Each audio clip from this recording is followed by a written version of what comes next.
What is up, everybody? Welcome back to another YouTube video. My name is Mike. I'm a full-time media seller. We're at the storage unit today. Today's video is a special one, the first of many to come.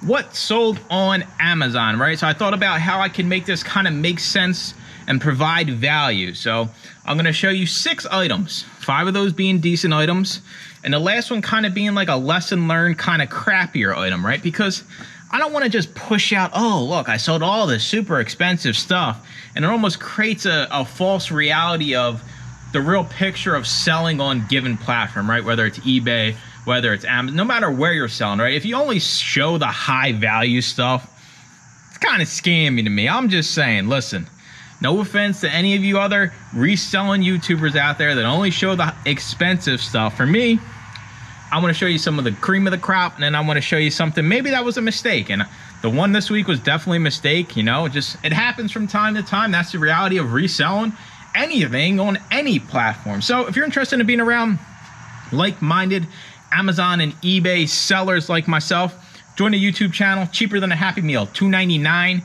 Get you 5-6 coaching calls, tons of recorded coaching calls, private Discord, all of that fun stuff. We ain't cutting nothing today. We are rocking and rolling right into this. So this is for the week of September 3rd to the 9th. Figure we do this week out. When you guys will be seeing this, it should be later in September, so it gives me a little bit of a buffer zone. Sometimes Amazon pending orders fall out, things like that. So I give myself a little buffer zone. We'll do these hopefully every single week. Just a quick little breakdown of some items that are selling, some things you can be on the lookout for if you're selling on Amazon as well. And at the end, the lesson, the life lesson, the crappy item that we sold of the week. I guarantee you, I actually had multiple this week. I'm like, what crappy one do I want to choose? But we'll cover that one at the end. So jumping right on into this, first up we have a textbook, Conceptual Foundations, The Bridge to Professional Nursing Practice, 7th edition.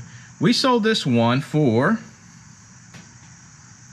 I can't see it. How come I can't see how much I sold it for?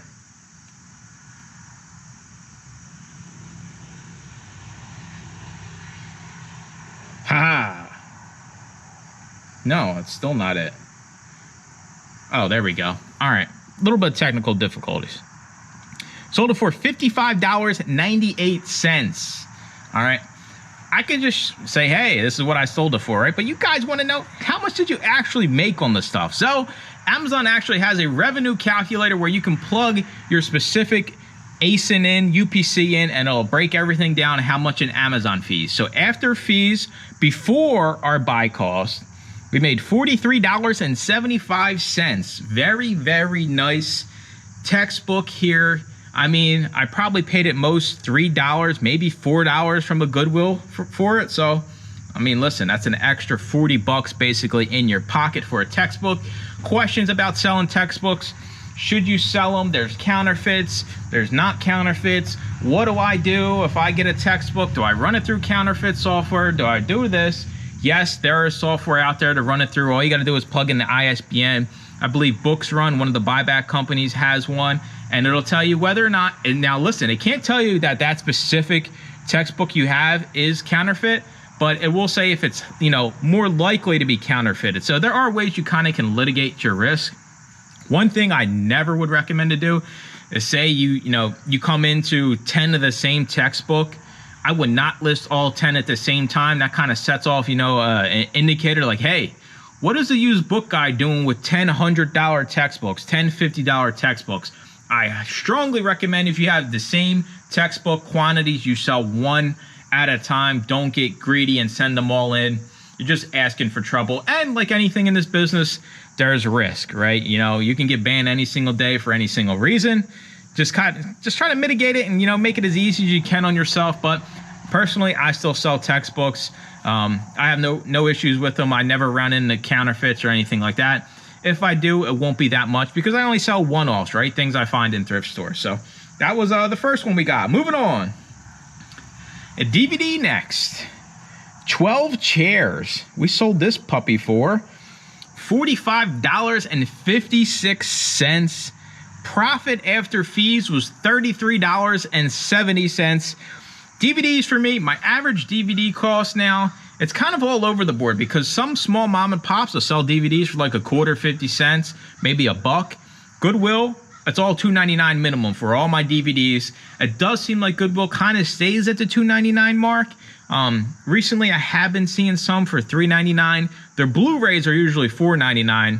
Listen, Blu-rays, you can scan all the Blu-rays you want. You're not going to find much unless it's kind of, you know, an obscure one. So DVDs, $2.99. We factor that in. We still made 30 bucks on this DVD. DVDs have been carrying the used book guy to the bank every single week. Come on, Mike. I'm going to make you money again. DVDs have been, I mean, what can I say? This year for DVDs has been killer. Even though you're all getting ungated, I don't care about none of these. I'm out there hustling, right? So DVDs, if you're selling on Amazon, get ungated. DVDs on eBay, good luck, Chuck. That's all I can say. All right. We got another textbook here. The Theological Origins of Modernity. We sold this one for $41.90. After fees, we made $27.67. Now, we were just talking about how expensive books can be. At the Goodwill, my books are usually $1.99 to $4.99. Usually they're $2.99 each, but my other stores, I go on half off days. So Salvation Army and Community Aids, that's like a smaller chain. Really not small. They got like 7 locations now. Half off days, their paperbacks are 50 cents. Their hardbacks are $1, right? So I probably could have paid 50 cents for this to make $27.67. I mean, this is the name of the game, right? I don't have these crazy $1 million sales. I try to tell everybody and give a realistic picture. This is about sending in large amounts of inventory and having an ASP of around $20.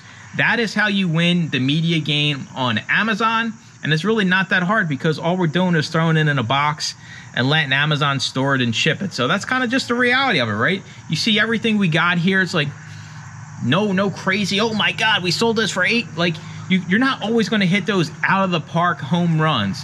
I know a lot of people out there in the YouTube world, hey, you know, that's like the whole idea of every video is, I found this $25 million item, right? And it's blurred out. Like, that's not the reality of reselling.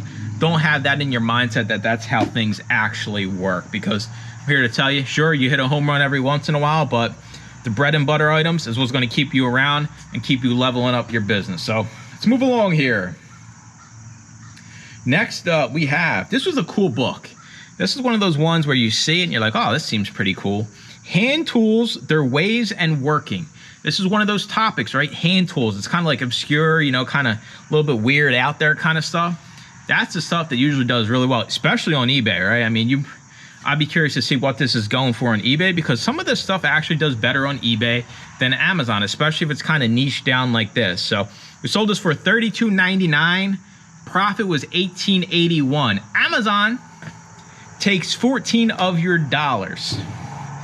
That's a lot of money, right? I know all you eBay sellers are like, damn, 14 bucks. Well, Amazon fees are based off size and weight. So this was a bigger kind of coffee table style book. So we had to pay Amazon 14 bucks to store this and ship it to the customer. At the end of the day, even if we're into it for $3, we still make 15 bucks. I'm never going to complain about a book sale that's over 30 bucks. The last positive one before we get into the dud of the week. Patrick O'Brien's Navy, the illustrated companion to Jack Aubrey's World. Sold it for $32.98. Profit was $19.79.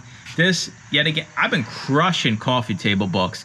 I know a lot of people kind of like leave the bigger stuff behind, right? You know, ones that are like this. You're like, oh man, this thing's so bulky. I gotta pack this, right? I love coffee table books. A lot of them actually do really well on Amazon. So if you're ever out and about and you see like a whole section of coffee book tables, you're at a library sale, a rummage sale, you see a box of the big hardback books, scan those things. I'm telling you, there's a lot of money in them. A lot of them, you're going to have to scan the ISBN on the back. But, you know, listen, people are lazy. I say it all the time. That's your advantage over somebody else's. They're not going to go scan the ISBN. So that was a good flip as well. Now, the crappy one of the week. We have Together Is All We Need, the Shenandoah Sisters, number 4. Sold it for 10 bucks. Sheesh. I'm making pennies out here. Profit was $3.10 before buy cost. I'm pretty sure I got this from a community aid, so we paid 50 cents. So we're only gonna make like $2.60. All right, before everybody's like, see, now I gotta pull out my troll keyboard, all right? Bro, you still made $2.50. No, that is not the business we are in. I don't even know how this thing got down to $10 in price, because my repricer is set up with a minimum of $13. I don't know how this happened, but it happened. I made $2.60. I'm not happy with it. Sure, I didn't lose money, but if your only focus was just on this type of garbage that you're selling, where you're making $2, right? I always say, you know, your time's got to mean something. Your time's got to have some value to it, right? You got to label it. You got to scan it. You got to box it. You got to carry it.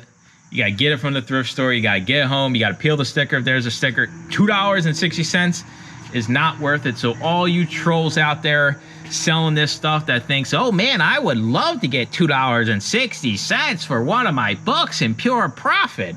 If I invest that $2.60 every day for the rest of my life, I'll be a trillionaire. That's not it. You ain't gonna be around. You might be able to have videos of what's sold, and you got a million things that sold for $1.50. Your business ain't making no money. You spending a whole bunch of time making a whole little bit of money. And that's kind of the opposite of what I want to be, right? I want to, boom, in and out. Here's the money I'm making. I don't want to be in the storage unit 80 hours a week. Not the life for me, right? So that's it. Every week I will try to get one of these what sold videos out. A little bit of a learning lesson in there every single week as well, to kind of keep you on your feet. Other than that, life is good. I mean, storage unit went up again. That's a little insider, right? Storage unit goes up every 2 months now, it seems. It's kind of ridiculous. I wish I had a house, but the market's still too crazy right now when it comes to houses. So it's a write-off anyway, right? You get to write off the full amount of the storage unit because it's, you know, your business place. But it still sucks, you know? It's like, it's almost like predatory, right? They know you have your stuff in there, right? For me, I could move storage units, but they know people don't want the headache of having to move all their items, so they keep raising rent. It's just like, I don't know. It's scammy, and it kind of irritates me. But that's going to do it for the video. I appreciate you watching. Make sure to comment, like, and subscribe, and stay tuned for more used book videos. Bye-bye!